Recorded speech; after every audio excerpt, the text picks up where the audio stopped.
नमस्कार दोस्तों, स्वागत है आपका आपके अपने यूट्यूब परिवार में। और दोस्तों, आज है 15 मार्च और हम देखने वाले हैं 15 मार्च के मोस्ट 10 करंट अफेयर के क्वेश्चंस। ठीक है, जैसे कि आपको पता है, जो हमारी डेली सुबह 6 बजे करंट अफेयर क्लास होती है, उसके अंदर हम मोस्ट 10 करंट अफेयर क्वेश्चंस का एनालिसिस करते हैं। ओके, और ये क्लास है ना आपकी, चाहे कोई एग्जाम हो, एसएससी हो, रेलवे हो, बैंक हो, या ऑल स्टेट जितनी भी एग्जाम्स होती है जिनमें करंट अफेयर से संबंधित क्वेश्चंस पूछे जाते हैं, उन सभी एग्जाम्स के लिए काफ़ी इंपॉर्टेंट ये क्लास है। तो क्लास को एंड तक जरूर देखना। और दोस्तों, आपसे एक निवेदन है कि क्लास को ज़्यादा से ज़्यादा लाइक और शेयर करना। और यदि अभी तक आपने हमारे यूट्यूब चैनल को सब्सक्राइब नहीं किया तो प्लीज़ सब्सक्राइब कर बेल आइकन को ऑन जरूर कर लेना। ठीक है दोस्तों, तो चलिए क्लास स्टार्ट करते हैं बिना किसी देरी के। और सबसे पहले देखते हैं आपका जो कल का टेस्ट क्वेश्चन था उसका आंसर। मैं आपको पहले बता देता हूँ कि जो हमारी क्लास होती है इसके एंड के अंदर आपको एक टेस्ट क्वेश्चन दिया जाता है जिसका आंसर आपको नीचे कमेंट बॉक्स में देना होता है। ओके, तो दोस्तों उस क्वेश्चन का आंसर आप कमेंट बॉक्स में जरूर दिया करो। और सबसे पहले हम देखते हैं कि राष्ट्रीय अनुसूचित जाति आयोग के नए अध्यक्ष कौन बने। तो राष्ट्रीय जो अनुसूचित जाति है ना, उस आयोग के अध्यक्ष कौन बने, तो इसका राइट आंसर हो जाएगा ऑप्शन डी, किशोर मकवाना बने। ऑप्शन डी इसका राइट आंसर हो जाएगा। ओके, इसके बाद में आज का पहला क्वेश्चन है कि हाल ही में विश्व किडनी दिवस कब मनाया गया। तो हाल ही में ना विश्व किडनी दिवस कब मनाया गया, तो इसका राइट आंसर हो जाएगा ऑप्शन ए, 14 मार्च को मनाया गया। ठीक है, और जो अब की बार 2024 के अंदर जो किडनी दिवस मनाया गया है उसकी थीम क्या थी, तो इसकी थीम थी कि सभी के लिए किडनी स्वास्थ्य, यानी किडनी हेल्थ फॉर ऑल। और इसके अलावा 14 मार्च को ना नदियों के लिए अंतर्राष्ट्रीय कार्यवाही दिवस मनाया जाता है जिसकी थीम थी वाटर फॉर ऑल। ओके, और 14 मार्च को पाई दिवस भी मनाया जाता है। ओके, इसके बाद में नेक्स्ट क्वेश्चन हमारा कि हाल ही में देश के नए चुनाव आयुक्त किसे नियुक्त किया गया है। तो हाल ही में ना देश के चुनाव आयुक्त किसे नियुक्त किया गया है, तो इसका राइट आंसर हो जाएगा ऑप्शन डी, ए व बी दोनों, एस संधू और ज्ञानेश कुमार को नए चुनाव आयुक्त नियुक्त किया गया है। ओके, और ये जो एस संधू और ज्ञानेश कुमार है ना, ये वरुण गोयल का स्थान लेंगे। ठीक है, इन्होंने हाल ही में इस्तीफा दे दिया था। इसके अलावा इसके की पॉइंट देखें ना, तो भारत के चुनाव आयुक्त का मुख्यालय दिल्ली में है और भारत के चुनाव आयुक्त की स्थापना 25 जनवरी 1950 को हुई थी। ओके, इसके बाद में नेक्स्ट क्वेश्चन है कि हाल ही में वन नेशन वन इलेक्शन समिति के अध्यक्ष कौन है। तो वन नेशन वन इलेक्शन समिति के अध्यक्ष कौन है, तो इसका राइट आंसर हो जाएगा ऑप्शन सी, रामनाथ कोविंद है। ओके, ऑप्शन सी इसका राइट आंसर हो जाएगा। इसके बाद में इसके इंपॉर्टेंट पॉइंट देखें ना, तो इसके इंपॉर्टेंट पॉइंट में है कि पैनल है ना, जो रामनाथ कोविंद समिति है ना, उस पैनल ने राष्ट्रपति भवन में राष्ट्रपति को 18,626 पन्नों की रिपोर्ट्स सबमिट की है। ठीक है, यह रिपोर्ट 2 सितंबर 2023 को पैनल के गठन के बाद हितधारकों, एक्सपर्ट्स, परामर्श और 191 दिन का रिसर्च का नतीजा है। ठीक है, ये क्वेश्चन मैंने इसलिए इन्वॉल्व किया क्योंकि हाल ही में कल है ना, जो कोविंद समिति है ना, उसने 18,626 पन्नों की जो रिपोर्ट है ना, वो राष्ट्रपति द्रौपदी मुर्मू जी को सौंपी है। ओके, इसलिए क्वेश्चन मैंने इन्वॉल्व किया है। एक देश एक चुनाव पर 47 राजनीतिक दलों में से 32 ने पक्ष में और 15 ने विपक्ष में मत रखा है। भाजपा और उसके सहयोगी दलों ने एक साथ चुनाव के हक में राय जाहिर की है। कांग्रेस और उसके सहयोगी दल जैसे डीएमके, एनसीपी और टीएमसी ने इसका विरोध किया है। ओके, इस समिति में पूर्व राष्ट्रपति रामनाथ कोविंद, गृह मंत्री अमित शाह और पूर्व सांसद गुलाम नबी आज़ाद समेत 8 मेंबर हैं। इसके अलावा जो केंद्रीय कानून मंत्री है ना, अर्जुन राम मेघवाल, वो कमेटी के स्पेशल मेंबर बनाए गए हैं।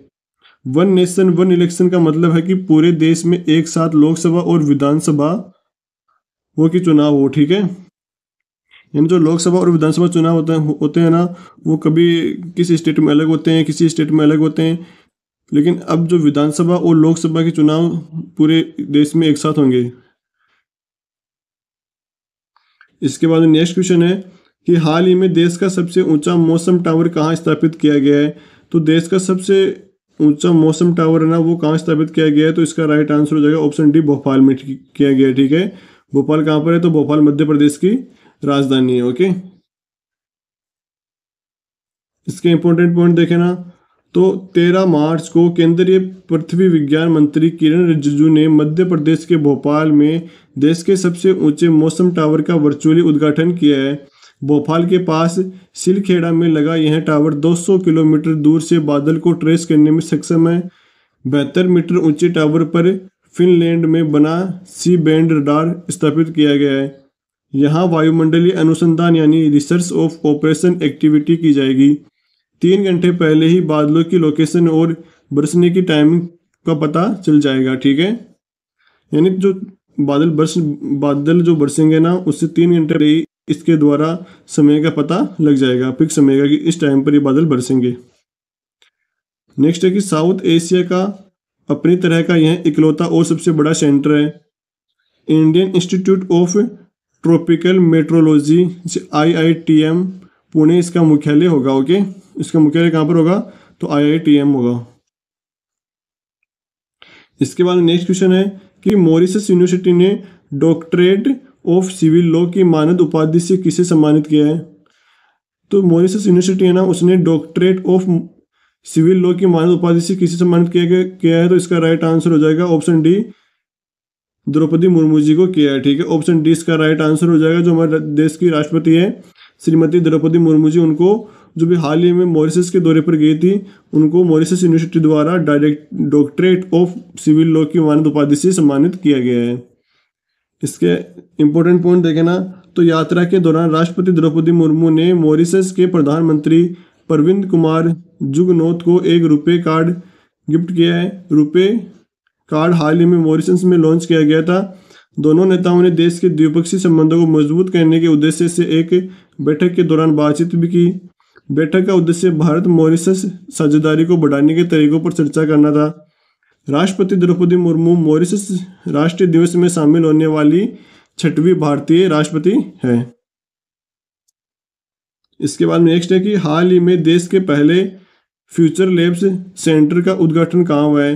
तो भारत के पहले है ना फ्यूचर लैब्स सेंटर का उद्घाटन कहाँ हुआ है? तो इसका राइट आंसर हो जाएगा ऑप्शन बी, तिरुवनंतपुरम में हुआ है। ठीक है, जो केरल की राजधानी है। ओके, इसके इंपॉर्टेंट पॉइंट देखें ना, तो इसे centre for semiconductor chip and system for strategic electronics नाम दिया गया है। केंद्रीय मंत्री राजीव चंद्रशेखर ने CDEC तिरुवनंतपुरम में भारत के पहले फ्यूचर लैब्स केंद्र का उद्घाटन किया है। यह centre next generation chip design, manufacturing और रिसर्च के लिए अहम रोल अदा करेगा। इलेक्ट्रिकल लोकोमोटिव टेक्नोलॉजी के डेवलपमेंट के लिए रेल मंत्रालय और CDEC के बीच सहयोग को लेकर ऐलान हुआ है।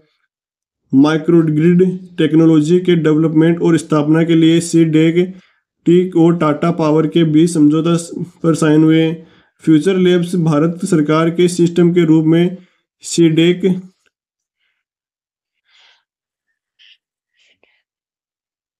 को इंडस्ट्री, छात्रों, स्टार्टअप और एजुकेशनल फील्ड में से जुड़ेगा। ओके, इसके बाद में नेक्स्ट क्वेश्चन है कि केंद्र सरकार ने हर वर्ष कब हैदराबाद मुक्ति दिवस मनाने का निर्णय किया है?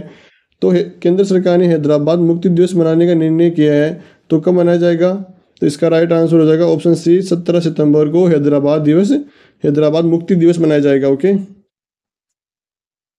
इसके बाद नेक्स्ट क्वेश्चन है कि हाल ही में ICC टेस्ट रैंकिंग में वर्ल्ड के नंबर 1 गेंदबाज कौन बने? तो वर्ल्ड के नंबर 1 गेंदबाज कौन बने? तो इसका राइट आंसर हो जाएगा ऑप्शन डी, रविचंद्रन अश्विन बने हैं। ठीक है, रविचंद्रन अश्विन ने हाल ही में अपने 100 टेस्ट मैच पूरे किए हैं।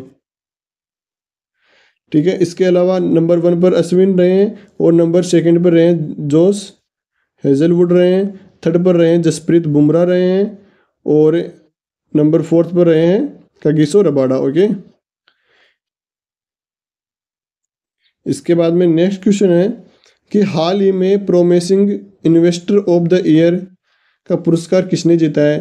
तो जो promising investor of the year का पुरस्कार है ना, वो किसने जीता है? तो इसका राइट आंसर हो जाएगा ऑप्शन ए, सचिन सालुंखे ने जीता है। ठीक है,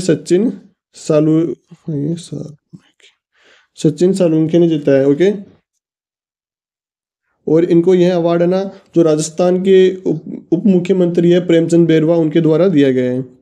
इसके बाद में नेक्स्ट क्वेश्चन है कि हाल ही में खेलो इंडिया राइजिंग टैलेंट आइडेंटिफिकेशन कृति कार्यक्रम का उद्घाटन कहाँ किया गया है?